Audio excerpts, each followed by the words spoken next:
What's going on YouTube? Peou here. Today I'm going to be showing you guys how to create Ethernet cable, which this is category 6. So anyways, let's get started.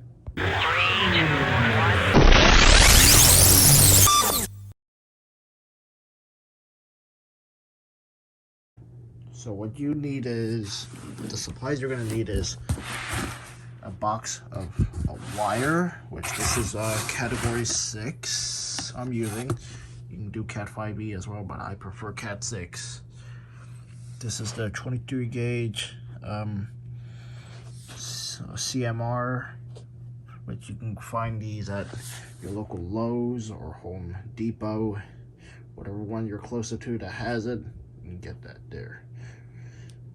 This is a CMR, which I kind of prefer to get. If you're fishing wires through the wall, you go with CMR, which this is for safety, because this one is with a CMR wire, it's fire resistant, which is really nice.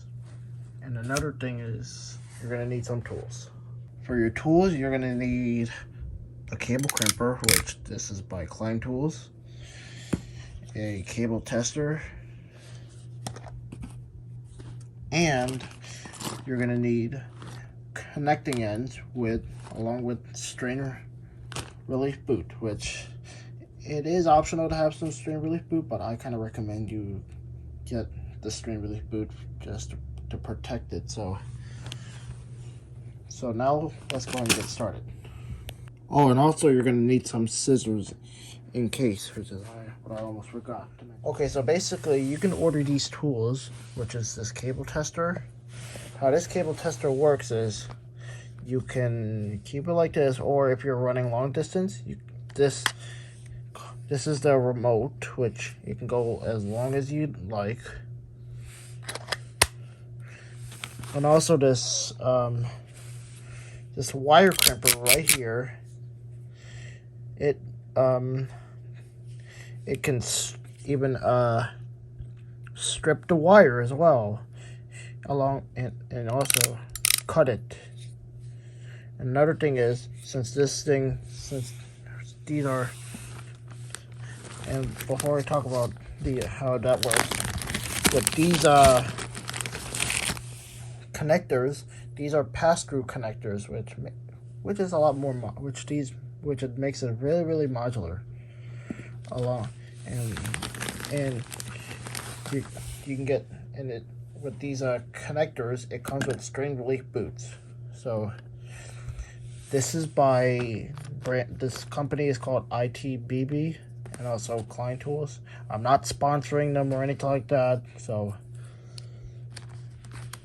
yeah, but you can find these on Amazon. They're not too expensive and all that stuff. Whereas these tools here, you can find these at your local Home Depot and Lowe's if they have it, or you can order these online on Amazon. But I can give you an example on how this works. This thing right here, it can strip wires, so I can give you an example.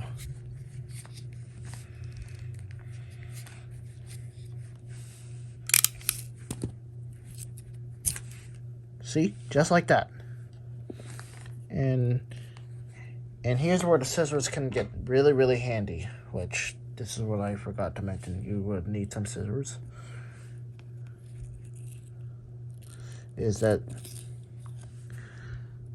you can easily cut that off with a pair of scissors like that, and then you can throw this piece in the trash. But anyways, now let me get to work on showing you how to make the wire.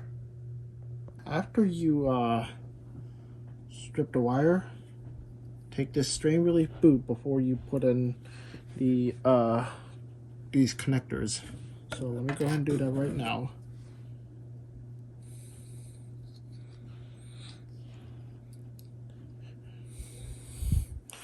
And now, once you get the strain relief boot in there, now it's time to strain these wires up, which I'm gonna go ahead and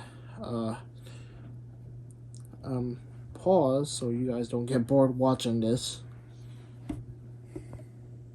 Oops.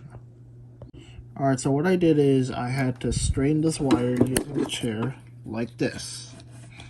This would help make it straight. So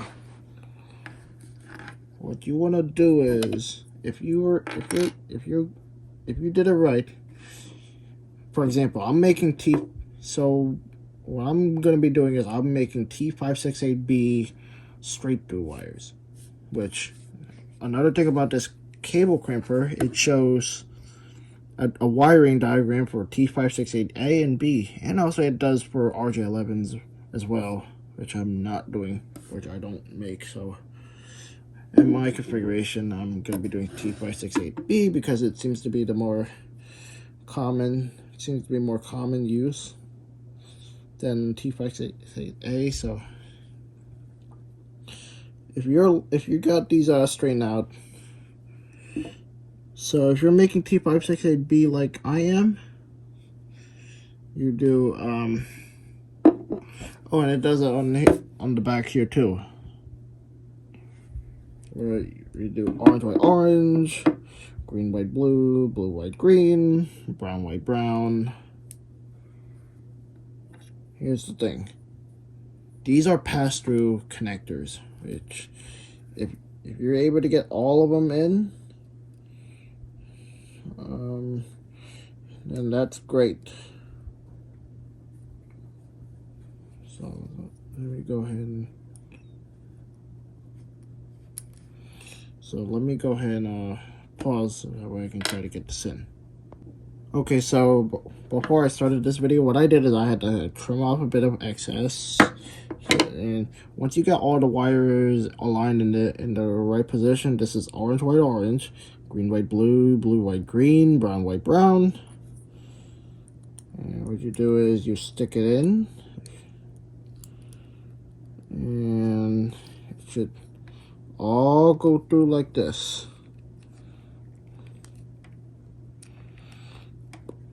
And make sure the jacket is in there too.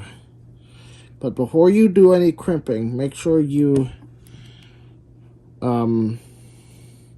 make sure the wiring is in the correct position. Let's see, orange, white, orange, green, white, blue, blue, white, green, brown, white, brown. So now let me go ahead and turn it over to the trash can.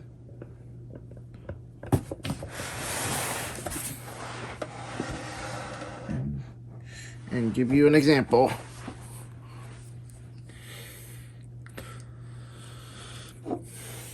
So here's how this is going to work.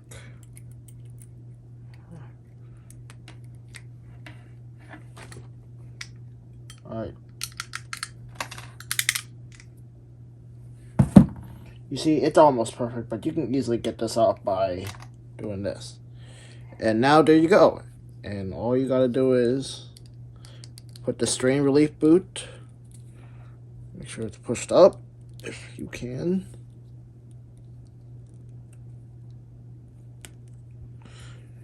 And there you go. Now, to test it, now you need this cable tester.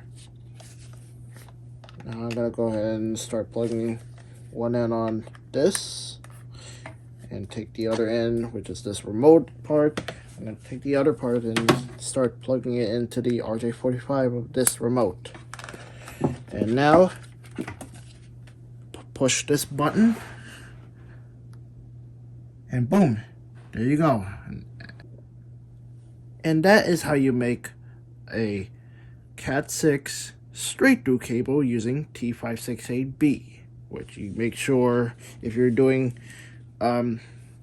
if you're making straight through cables, make sure T568B on one side and T568B on the other side. But you can do T568A as well. It's up to you. But me, I'm going to do T568B. But if you're making crossover cables, you do A on one side and B on the other. But anyways, that's how you make Category 6 Ethernet cables. But this will also apply for Cat5 and Cat5e. But I'm doing Cat6, which is recommended. But anyways, if this video helps, give it a thumbs up. Hit the subscribe button for more future contents coming up on this channel. Follow me on Instagram, Tempo20411. Follow me on Twitter, Tempo20. So anyways, thanks for watching.